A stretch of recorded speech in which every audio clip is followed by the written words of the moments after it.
Hello movie lovers care of Kancharapalem movie గుర్తుందా? ప్రవీణ పరుచూరి ప్రొడ్యూసర్గా వెంకటేష్ మహా డైరెక్షన్లో దగ్గుపాటి రాన ప్రెసెంట్ చేసిన కేర్ ఆఫ్ కంచరపాలెం మూవీ 2018లో రిలీజ్ అయి ఆడియన్స్ అందరి చేత భలే సినిమా కదా అని అనుకునేలా చేసింది. ఇప్పుడు మళ్ళీ after 7 years same production house నుంచి వస్తూ రాన దగ్గుపాటి ప్రెసెంట్ చేస్తున్న లేటెస్ట్ మూవీనే కొత్తపల్లిలో ఒకప్పుడు కాకపోతే ఈ మూవీని ఇప్పుడు ప్రొడ్యూసర్ ప్రవీణ పరుచూరినే డైరెక్ట్ చేయడం విశేషం. ఈ మూవీ జూలై 18న థియేటర్స్లో రిలీజ్ కాబోతుంది.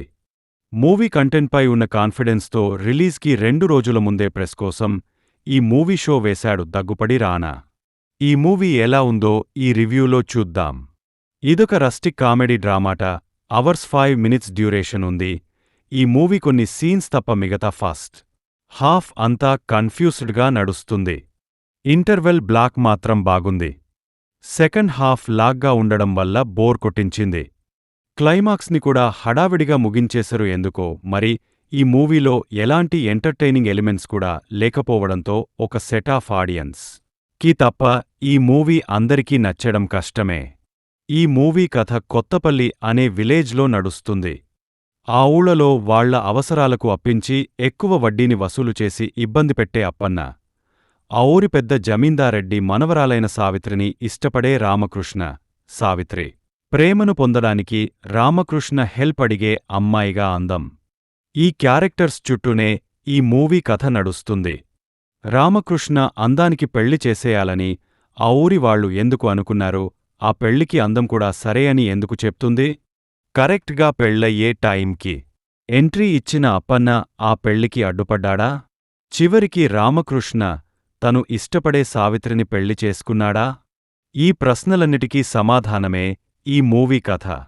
బేసిక్ స్టోరీ లైన్ ఇంట్రెస్టింగ్గానే ఉన్నా కొత్త డైరెక్టర్ కావడం వల్ల ఏమోగాని ప్రవీణ పరుచూరి తన పూర్ డైరెక్షన్తో పూర్ ప్రొడక్షన్ వాల్యూస్తో లెక్కలేనన్ని టెక్నికల్ మిస్టేక్స్తో ఈ మూవీ కథని ఆడియన్స్కి ప్రెసెంట్ చేయడం వల్ల మూవీ చాలా డిస్పాయింటింగ్గా అనిపించింది.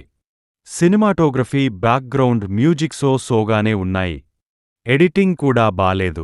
ఇక నటీనటుల విషయానికి వస్తే హీరోగా యాక్ట్ చేసిన మనోజ్ చంద్ర యాక్టింగ్ బాగుంది. అందంగా యాక్ట్ చేసిన ఉషా బోనెల చాలా నాచురల్గా కనిపిస్తూ వండర్ఫుల్గా పెర్ఫార్మ్ చేసింది. అప్పన్నగా రవీంద్ర విజయ్ యాక్టింగ్ కూడా బాగుంది. సావిత్రిగా మోనిక యాక్టింగ్ పర్లేదు. జమీందార్ రెడ్డి క్యారెక్టర్లో యాక్ట్ చేసిన బెనర్జీకి చాలా కాలం తర్వాత మంచి రోల్ దొరికింది. ఆ రోల్లో తన యాక్టింగ్ కూడా బాగుంది. మిగతా సపోర్టింగ్ యాక్టర్స్ యాక్టింగ్ కూడా పర్లేదు. ఫైనల్గా చెప్పాలంటే care of Kancharapalem movie team తీసిన సినిమా కదా అని ఎక్కువ ఎక్స్పెక్టేషన్స్ పెట్టుకోవడం వల్లో ఏమోగాని పర్సనల్గా నన్నైతే డిస్పాయింట్ చేసింది. ఈ మూవీ ఒక ఇంట్రెస్టింగ్ లైన్తో ఓటిటికి సూట్ అయ్యేలో ఉన్న కంటెంట్తో తీసిన ఈ మూవీని థియేటర్స్లో కాకుండా డైరెక్ట్గా ఓటిటిలో రిలీజ్ చేస్తే బాగుంటుంది అనిపించింది నాకైతే. That's all in this review friends. మళ్ళీ నెక్స్ట్ రివ్యూలో కలుసుకుందాం. Thank you for watching. మన రివ్యూస్ని అందరూ చూస్తున్నారు కానీ మన ఛానల్ని ఎవరూ సబ్స్క్రైబ్ చేసుకోవడం లేదు. మా ఎఫర్ట్కి మీరు ఇచ్చే సపోర్ట్ అంటే సబ్స్క్రైబ్ చేసుకోవడమే. Please do subscribe our channel for more genuine reviews.